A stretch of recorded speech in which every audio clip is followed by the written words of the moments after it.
ॐ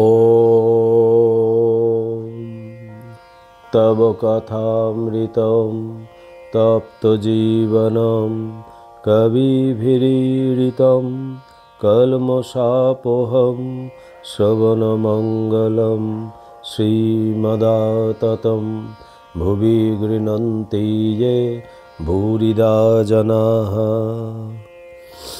শ্রী শ্রী রামকৃষ্ণ কথামৃত চতুর্থ ভাগ, চতুর্বিংশ খণ্ড, তৃতীয় পরিচ্ছেদ।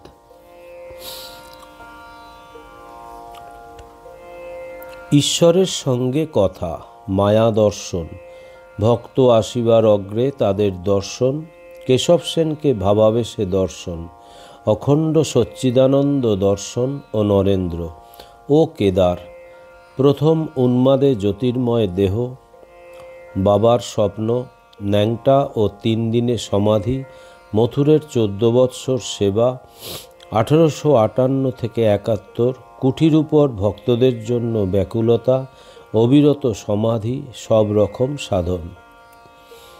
ঠাকুর এই কথা বলিতে বলিতে নামিয়া আসিয়া মেজেতে মহিমাচরণের নিকট বসিলেন।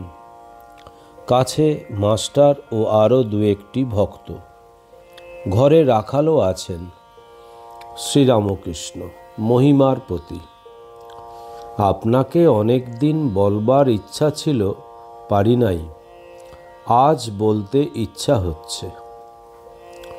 আমার যা অবস্থা আপনি বলেন, সাধন করলেই ওরকম হয়, তা নয়। এতে আমাতে কিছু বিশেষ আছে। রাখাল, মাস্টার প্রভৃতি ভক্তেরা অবাক হইয়া ঠাকুর কি বলিবেন উৎসুক হইয়া শুনিতেছেন। শ্রীরামকৃষ্ণ: কথা কয়েছে, শুধু দর্শন নয়, কথা কয়েছে। বটতলায় দেখলাম, গঙ্গার ভিতর থেকে উঠে এসে তারপর কত হাসি, খেলার ছলে আঙুল মটকানো হলো, তারপর কথা, কথা হয়েছে। 3 দিন করে কেঁদেছি। আর বেদ, পুরাণ, তন্ত্র এসব শাস্ত্রে কি আছে তিনি সব দেখিয়ে দিয়েছেন। মহামায়ার মায়া যে কি তা একদিন দেখালে। ঘরের ভিতর ছোট জ্যোতি ক্রমে ক্রমে বাড়তে লাগলো আর জগৎকে ঢেকে ফেলতে লাগলো। আবার দেখালে যেন মস্ত দিঘি পানায় ঢাকা, হাওয়াতে পানা একটু সরে গেল, অমনি জল দেখা গেল। কিন্তু দেখতে দেখতে 4 দিককার পানা নাচতে নাচতে এসে আবার ঢেকে ফেললে। দেখালে ওই জল যেন সচ্চিদানন্দ, আর পানা যেন মায়া। মায়ার দরুন সচ্চিদানন্দকে দেখা যায় না, যদিও একবার চকিতের ন্যায় দেখা যায়, তো আবার মায়াতে ঢেকে ফেলে। কিরূপ লোক ভক্ত এখানে আসবে, আসবার আগে দেখিয়ে দেয়। বটতলা থেকে বকুলতলা পর্যন্ত চৈতন্যদেবের সংকীর্তনের দল দেখালে, তাতে বলরামকে দেখলাম, না হলে মিছরি এসব দেবে কে? আর একে দেখেছিলাম। কেশব সেনের সঙ্গে দেখা হবার আগে তাকে দেখলাম, সমাধি অবস্থায় দেখলাম।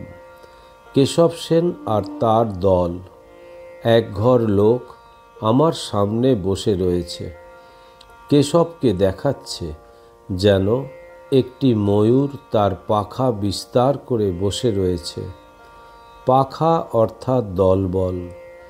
কেশবের মাথায় দেখলাম লাল মণি, ওটি রজগুণের চিহ্ন। কেশব শিষ্যদের বলছে, ইনি কি বলছেন তোমরা সব শোনো। মাকে বললাম, মা, এদের ইংরেজি মত, এদের বলা কেন? তারপর মা বুঝিয়ে দিলে যে কলিতে এরকম হবে। তখন এখান থেকে হরিনাম আর মায়ের নাম ওরা নিয়ে গেল। তাই মা কেশবের দল থেকে বিজয়কে নিলে, কিন্তু আদি সমাজে গেল না নিজেকে দেখাইয়া। এর আমার ভিতর একটা কিছু আছে। গোপাল সেন বলে একটি ছেলে আসতো, অনেক দিন হলো। এর ভিতর যিনি আছেন গোপালের বুকে পা দিলে। সে ভাবে বলতে লাগলো, তোমার এখন দেরি আছে, আমি ঐহিকদের সঙ্গে থাকতে পারছি না। তারপর যাই বলে বাড়ি চলে গেল। তারপর শুনলাম দেহ ত্যাগ করেছে। সেই বোধহয় নিত্যগোপাল। আশ্চর্য দর্শন সব হয়েছে, অখণ্ড সচ্চিদানন্দ দর্শন। তার ভিতর দেখছি মাঝে বেড়া দেওয়া দুই থাক, একধারে কেদার চুনি আর অনেক সাকারবাদী ভক্ত, বেড়ার আর এক ধারে টকটকে লাল সুরকির কাঁড়ির মতো জ্যোতি। তার মধ্যে বসে নরেন্দ্র সমাধিস্থ। ধ্যানস্থ দেখে বললুম, ও নরেন্দ্র। একটু চোখ চাইলে বুঝলুম ওই একরূপে সিমলেতে কায়েতের ছেলে হয়ে আছে। তখন বললাম, মা, ওকে মায়ায় বদ্ধ করো, তা না হলে সমাধিস্থ হয়ে দেহত্যাগ করবে। কেদার সাকারবাদী উঁকি মেরে দেখে শিউরে উঠে পালালো। তাই ভাবি এর নিজের ভিতর মা স্বয়ং ভক্ত হয়ে লীলা করছেন। যখন প্রথম এই অবস্থা হলো তখন জ্যোতিতে দেহ জ্বলজ্বল করত, বুক লাল হয়ে যেত। তখন বললুম, মা, বাইরে প্রকাশ হয়েও না, ঢুকে যাও, ঢুকে যাও। তাই এখন এই হীন দেহ। তা না হলে লোকে জ্বালাতন করত, লোকের ভিড় লেগে যেত সেইরূপ জ্যোতির্ময় দেহ থাকলে। এখন বাহিরে প্রকাশ নাই, এতে আগাছা পালায়। যারা শুদ্ধ ভক্ত তারাই কেবল থাকবে। এই ব্যারাম হয়েছে কেন? এর মানে ওই, যাদের সকাম ভক্তি তারা ব্যারাম অবস্থা দেখলে চলে যাবে। সাধ ছিল, মাকে বলেছিলাম, মা, ভক্তের রাজা হব। আবার মনে উঠল যে আন্তরিক ঈশ্বরকে ডাকবে তার এখানে আসতেই হবে, আসতেই হবে। দেখো তাই হচ্ছে, সেই সব লোকই আসছে। এর ভিতরে কে আছেন আমার বাপেরা জানত। বাপ গয়াতে স্বপ্নে দেখেছিলেন রঘুবীর বলছেন, আমি তোমার ছেলে হব। এর ভিতরে তিনিই আছেন। কামিনী কাঞ্চন ত্যাগ, এ কি আমার কর্ম? স্ত্রী সম্ভোগ স্বপনেও হলো না। ন্যাংটা বেদান্তের উপদেশ দিলে, 3 দিনেই সমাধি। মাধবীতলায় ওই সমাধি অবস্থা দেখে সে হতবুদ্ধি হয়ে বলছে, আরে এ কে আরে? পরে সে বুঝতে পারলে এর ভিতর কে আছে। তখন আমায় বলে, তুমি আমায় ছেড়ে দাও। ও কথা শুনে আমার ভাবাবস্থা হয়ে গেল। আমি সেই অবস্থায় বললাম, বেদান্ত বোধ না হলে তোমার যাবার জো নাই। তখন রাত দিন তার কাছে কেবল বেদান্ত। বামনি বলতো, বাবা, বেদান্ত শুনো না, ওতে ভক্তির হানি হবে। মাকে যাই বললাম, মা, এ দেহরক্ষা কেমন করে হবে? আর সাধু ভক্ত লয়ে কেমন করে থাকব?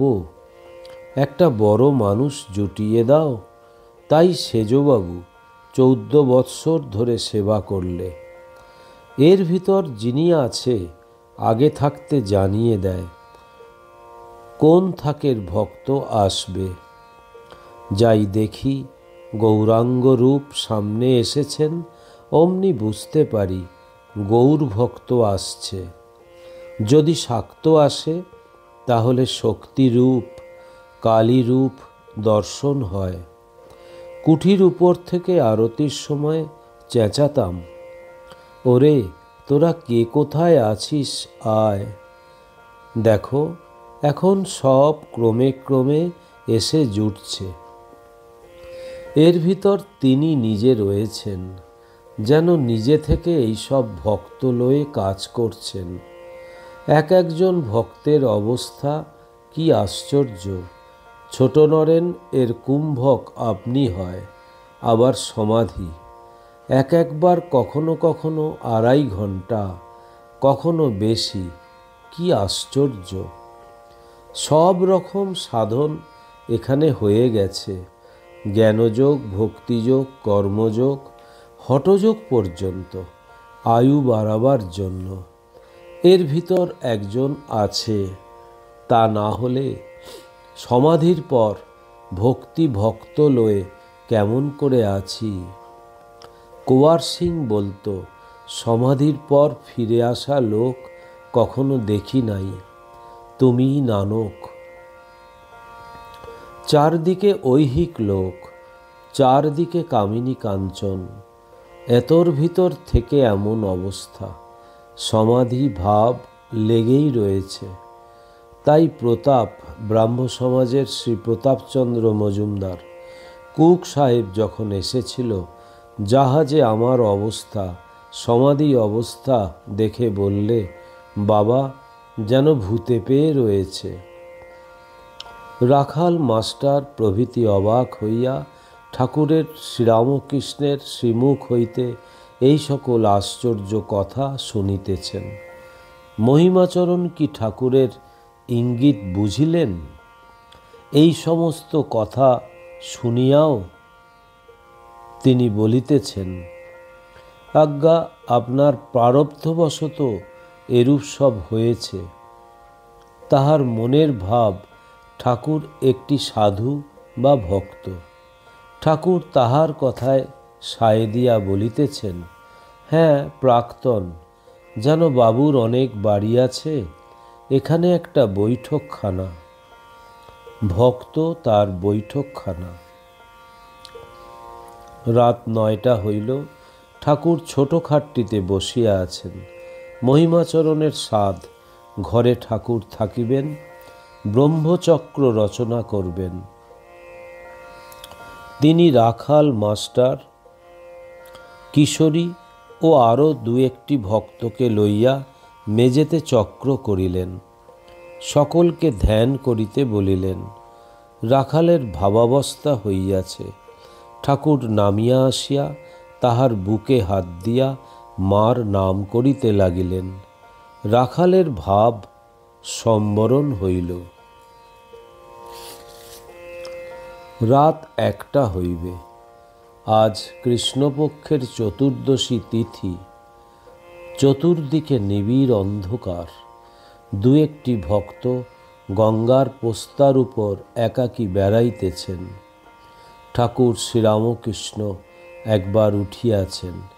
তিনিও বাহিরে আসিলেন ও ভক্তদের বলিতেছেন, ন্যাংটা বলতো, এই সময় এই গভীর রাত্রে অনাহত শব্দ শোনা যায়। শেষ রাত্রে মহিমাচরণ ও মাস্টার ঠাকুরের ঘরেই মেজেতে শুইয়া আছেন। রাখালও ক্যাম্প খাটে শুইয়াছেন। ঠাকুর 5 বছরের ছেলের ন্যায় দিগম্বর হইয়া মাঝে মাঝে ঘরের মধ্যে পাদচারণ করিতেছেন। প্রত্যুষ হইল, ঠাকুর মার নাম করিতেছেন। পশ্চিমের বারান্দায় গিয়া গঙ্গা দর্শন করিলেন।